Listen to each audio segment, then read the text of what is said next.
Depuis la Judée, le courant s'écoule vers la Samarie.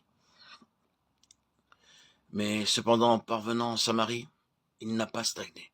Il a coulé vers Rome, car il avait pour limite l'extrémité de la terre. À Jérusalem, dans toute la Judée, dans la Samarie, jusqu'aux extrémités de la terre. Acte 1:8.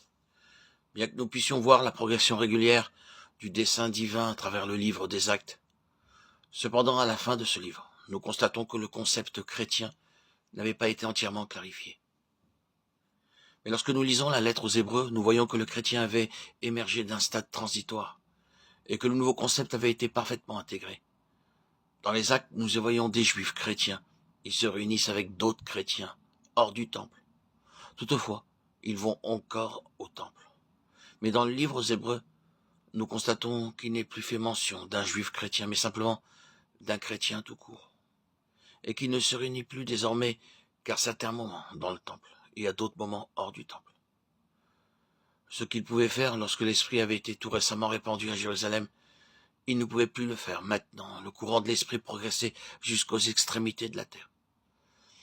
Dans les Hébreux, nous voyons qu'il avait délaissé le temple pour le vrai tabernacle dressé par le Seigneur et non par un homme. Hébreux 8:2. Et il a renoncé aux nombreux sacrifices pour une seule offrande, par laquelle le croyant est rendu parfait pour toujours. Nous lisons dans les Actes que Paul est allé dans le temple pour accomplir un vœu. Ne nous hâtons pas de conclure qu'il était dans l'erreur. Nous devons nous garder d'appliquer sur ces saints et dans chaque époque le standard pleinement achevé de Dieu, car le mouvement de Dieu pour parvenir au but final est progressif. Ce qui nous est demandé, à vous et à moi aujourd'hui, ce n'est pas d'atteindre ce stade ultime, mais c'est que notre mesure spirituelle corresponde au stade atteint par le développement du dessein divin dans le temps présent.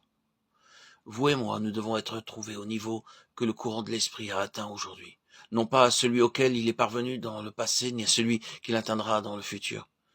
Il était juste en accord avec l'ancienne alliance que Paul se purifie dans le temple. Mais ce qui était bien alors ne le sera pas plus tard. C'est pourquoi l'auteur de l'Épître aux Hébreux explique que Dieu, en établissant la nouvelle alliance, pour réaliser son dessein, avait décrété l'abolition complète de l'ancien ordre auquel les croyants juifs étaient si attachés. Lorsque l'ancienne alliance a cessé de contribuer au dessein de Dieu, elle a dû céder la place à la nouvelle.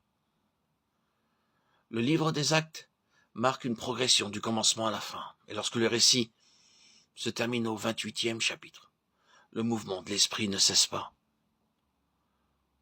Le courant coule à travers les générations successives et de tout temps.